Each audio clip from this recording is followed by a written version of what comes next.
All right.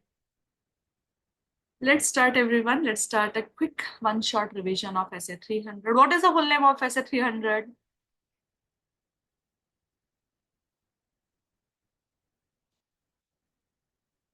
Planning and audit of financial Planning. management, right? You can keep yourself unmuted and discuss, right? This is not my revision. It is not my exam, right? All right, I was just kidding, but yeah, you can keep your camera, your mic unmuted so that you can also discuss with me. What is the goal here? What is the scope of, if you feel like you don't know how to answer the question of SA 300, you can start with the scope of SA 300. ICAI also does that. So what is the scope of SA 300? It deals with auditor's responsibility to plan and audit of financial statement. It states the objective of auditor is to plan the audit so that audit can be performed in an Effective way. effective manner. Yes. Manner, Why planning is necessary? Why planning and audit is necessary? helps in devote attention in important areas. Helps So devote attention in important areas. It also identify, resolve identify and potential resolve the problem, timely potential basis, problems on time. organize and manage, Organize, manage, Organize, manage audit, the engage audit in so that it is engagement, effective performed manner, in effective and efficient manner. selection of selection of engagement team engagement members, team members, Selection of and engagement capability, team members, right? And it facil- assist you, facilitate the direction, supervision, selection, supervision of review of engagement the team work, and review of DSR, their work, and it assists you in assisting the coordinating, coordination with with the work if performed by others, also the expert.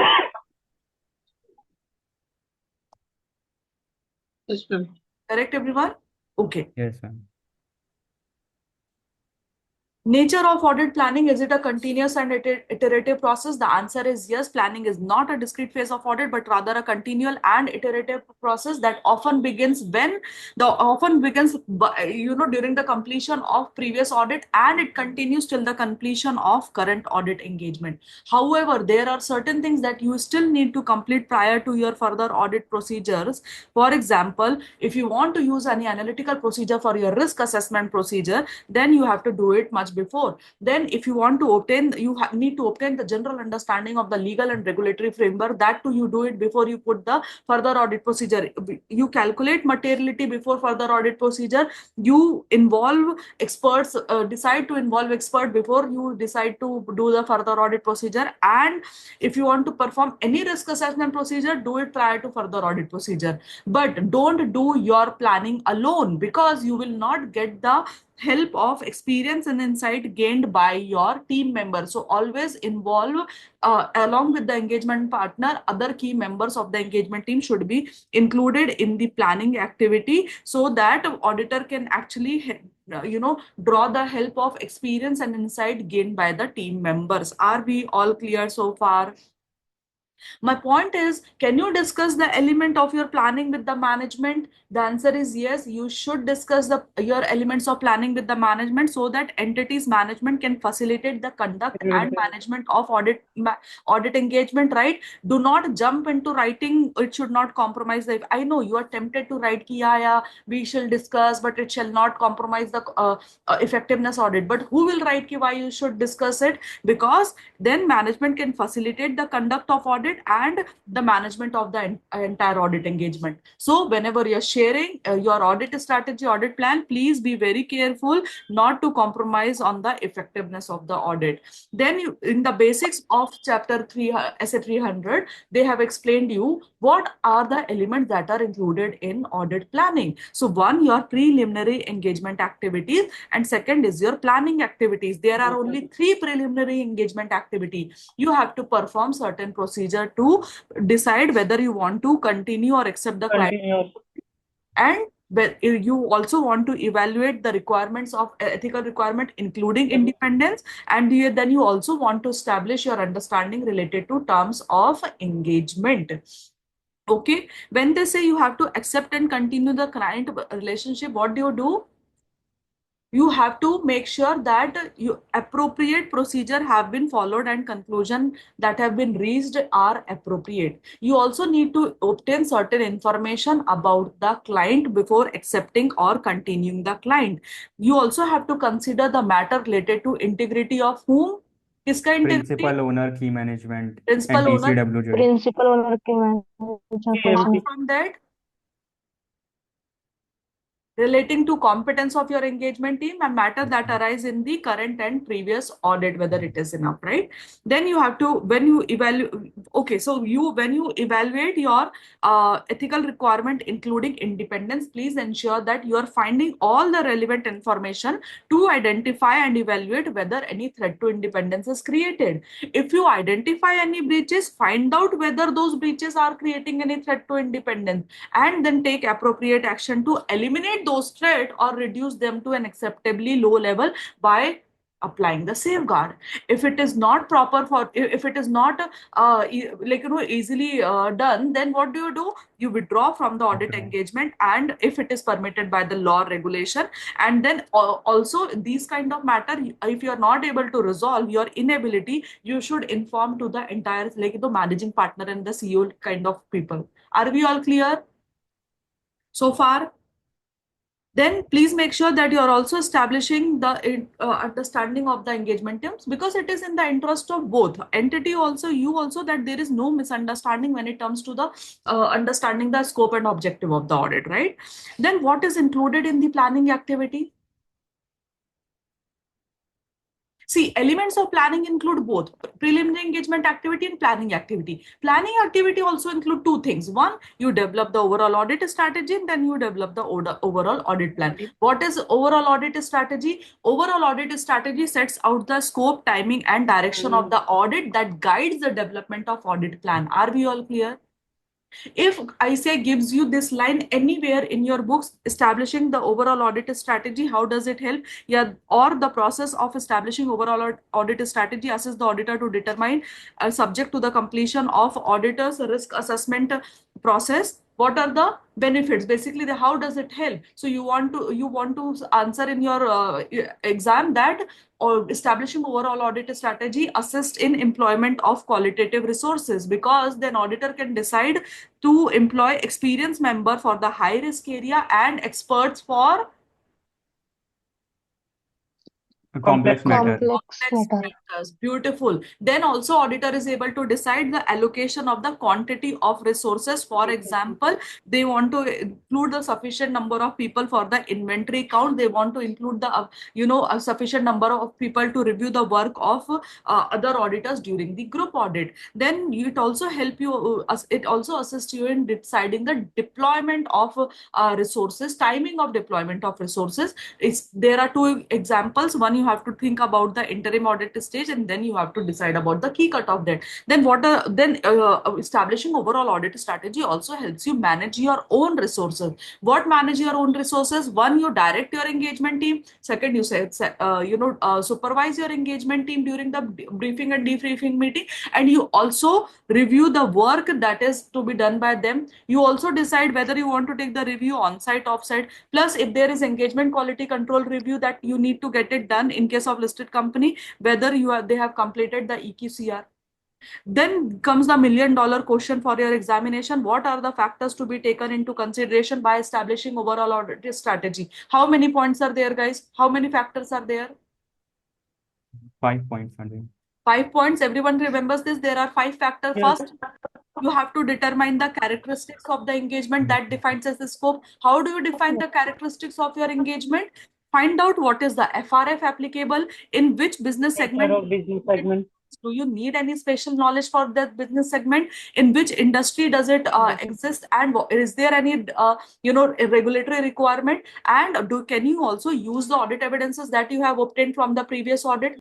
Then ascertain what is your reporting objective. That will help you identify the timing of the audit and the nature of communication, right? Timing of the audit means ask entity, what is your timetable for reporting? And connection to this, you also ask in point 4, expected timing and nature of communication. Point 3, that discuss with management expected time and timing of a report that they are expecting from you. Also, organize the meeting with management and TCWG to discuss the nature, time, extent of work. Also discuss when your engagement team should discuss the matters, right? And also discuss with management the expected communication and the status of work. What do you say, guys? Yes, ma'am. Then you also need certain factors to decide how to direct the engagement team efforts. Are we right? How do you decide the factors for directing the engagement team of efforts? First point was volume of transaction and related internal control. Second, significant industry development. Third, change in AFRF. And fourth, change in legal In environment. legal environment. Environment. Definitely. Then you also have to consider, you remember in the basics, you did the preliminary engagement activities. So whatever is the result of that preliminary engagement activity that you consider, plus, you also have to consider the knowledge gained from the similar engagements, right? Both the things. In the last entire factor of establishing overall audit strategy is you please ascertain what will be the time required for, or what is the nature of resources required and what is the extent of resources required for you to perform the entire engagement. And once your audit strategy is established, you go ahead and make your audit plan. Right? So once your audit strategy is established, audit plan can be developed. Now, when you prepare your audit plan, please understand there is a relationship between audit strategy. They are not two different things. They are absolutely not a two different thing. They are related. But how they are related? First, audit strategy sets out the broad overall approach. What is the broad overall approach? It sets out the scope, timing, and direction of the audit, right? Whereas your audit plan does is it helps you determine the nature, timing, and extent of audit procedure. Correct? Now, planning for these audit procedure takes over the course of the audit, right? Last point is necessary that not necessarily this audit strategy and audit plan are not a discrete or sequential process. They are closely related, and change in one may actually consequential may have a consequential changes in another. So at least 4 point we should be able to write to the with the precision. Are you able to remember this, guys? Yes, ma'am. Now, Yes, ma'am. when you establish the overall audit strategy, audit plan, please remember this is still be the responsibility of the engagement partner in this case, right? You can discuss with the management, but make sure that you are not compromising the effectiveness of audit. Can you change your decisions? Can you change the planning decision during the course of audit? Of course. You can update and change your overall audit strategy and audit plan. Why? Due to unexpected event, change in condition, and the evidences obtained as a result of your audit procedure.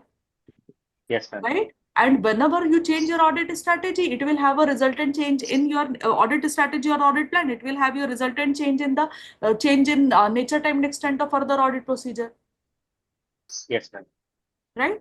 This may be the case when information comes to your attention at later stage, which is significantly different from the information that you have got at the planning stage, right? It may happen. Then you have to plan the supervision and review of the work of your team member. But how much review should you be doing? How much? What is the extent? The question is extent. कितना review करना चाहिए किसी के काम को? Depend करता है size and the complexity of the entity, area of audit, what is the assessed risk of material misstatement, and अपने ही team के Capability, competition, engagement. how talented are they? Then you also document whatever audit strategy you made, whatever audit plan you made, and whatever changes that you made to the overall audit strategy and audit plan. Yes. Yes. Why you should do the documentation? We are skipping for the moment. Don't kill me because this question was already asked in January 25. Now comes the last part of your chapter 300. That is your audit program. Yes. Yes, ma'am. What is the meaning of audit program? Audit program, it is desirable for particularly for bigger audits. It is a list of examination and verification steps to be applied, right? Audit program, do you really think that your audit program you can apply to all the businesses? You can use one audit program? Answer is no. Your audit program ma'am. needs to evolve based on the client you are doing, industry you are doing. Yes, because businesses may vary in the nature and the size and the composition. So audit ma'am. program which is suitable for one may not be suitable for others. Internal controls also in that organization vary, right? So that it becomes a necessity to specify in detail in your audit program nature of work to be done, so that your team and your time is not wasted in doing something which is not applicable to which is applicable to others, and you can focus on the things that are pertinent to your client itself. At Yes, least 3 ma'am. to 4 points may you will be able to convert everyone. Yes, ma'am. Now, important question is another audit program important question is you want your assistant to always keep an open mind. Why do you want to keep an open mind? Because sometimes when you give someone something in writing, then people just don't apply their brain only. They just do whatever is written over there, right? So you have this risk. So what do you do better? You prepare the audit program as regards to the nature, size, and composition of the business and internal control, right? Then make sure that you tell your team that audit program may be altered as we gain the experience by doing the actual work, right? But Yes, if ma'am. your any of this audit program prove beyond doubt to be unnecessary, then drop that particular list of examination now. Patthar ka lakir, it is not a Lakshman Rekha you can't cross. Then assistant should be encouraged, dude, you should always keep an open mind beyond the program, right? And also give them the instruction that if you notice anything significant, any significant matter, come running back to me and tell me what happened. Yes? Yes, ma'am. Should you be doing the periodic review of audit program? Yes, ma'am. Yes, ma'am. Why? So that if your audit program has any redundancies, it can be removed. But that is the last point. You can't just write the conclusion in the examination. What you have to write? There should be a period. First, you have to assert, yes, there should be a periodic review of audit program to assess whether it continues to be adequate. Unless periodic review is done, any change in the business policy of the client may not be known to you, and the whole audit will be conducted negligently. Then audit program is, if periodically reviewed, its utility can be retained and enhanced, and also any inadequacies and redundancies of the audit program may be removed. Guys, are we all clear? Yes, ma'am. Now comes another $1 million question. How do you construct an audit program? So I have told you, always read the context part first so that you can understand in what language they can ask this question. And once you have identified that they have asked what are the factors to be considered or points to be kept in mind when constructing an audit program. So you will say, first, stay within the scope and limitation of this engagement. Second, prepare a written program setting for the procedures to be performed. Consider the possibility of all the errors.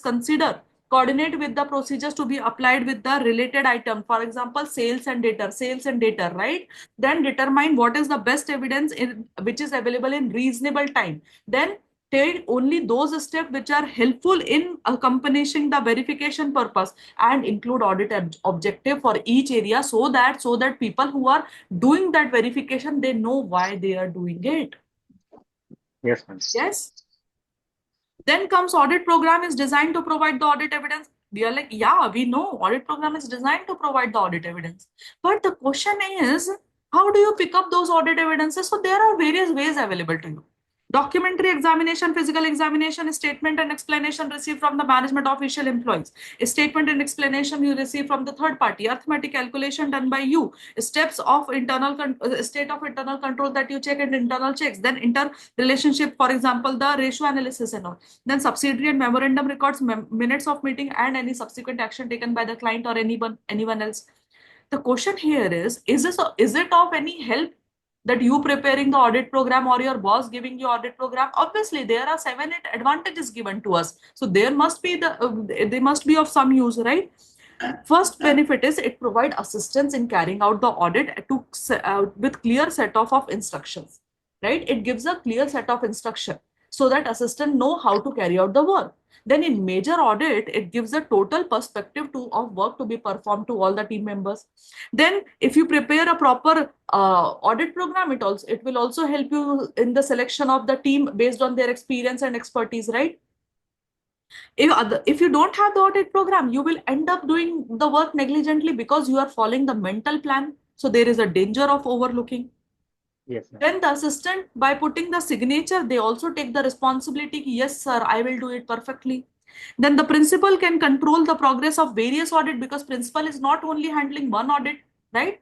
Then it also serves as a guide for the future audits, right? I told you this example that you will go on your CA final leave. Then the new people will come. Then how will they know what you did? They will read your audit program. Then a properly drawn audit program serves as a evidence in the event of any charge against the auditor, if someone questions your CA firm by saying that you have not done your work perfectly, show them that I have done. Then what are the disadvantages and how you can mitigate it?